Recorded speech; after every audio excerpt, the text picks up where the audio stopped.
Светот се промени, а со тоа мора да се промени и проширувањето, порачала еврокомесарката Кос, најавувајќи голема ревизија на политиката со која Европската унија ќе се подготвува за прием на нови членки.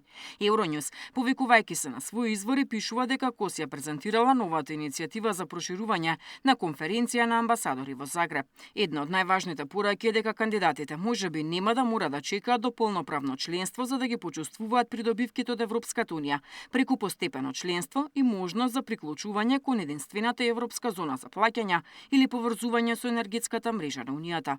Проширувањето на Европската унија мора да еволуира за да одговори на денешната реалност. Процесот на пристапување може да трае со децении, што противниците на Европската унија би можеле да го искористат за политички притисок и обструкции. Затоа мора да ја напуштиме логиката се или ништо. Ни треба поструктуриран пристап за да го надоместиме времето што веќе го немаме. Мора да бараме поамбициозни начини за постепена интеграција, порачала Кос на конференцијата. Брисел истовремено размислува и за промени во начинот на носење одлуки, бидејќи со повеќе од 30 членки, консензусот би можел уште повеќе да го забавува функционирањето на Унијата. Според Кос, ова би можело да значи намалување на бројот на области каде една земја може да ги блокира сите други. Во фокусот на новиот пристап се земјите од Западен Балкан, но и Украина и Молдавија.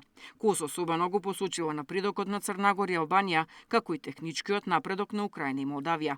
Но пораката од Брисел е дека нема да има отстапување од владењето на правото и демократските стандарди.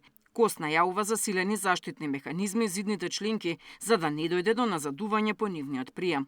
Мора да се осигураме дека нема да добиеме тројански коњи ниту денес, ниту за 10 или 20 години, предупредила Кос.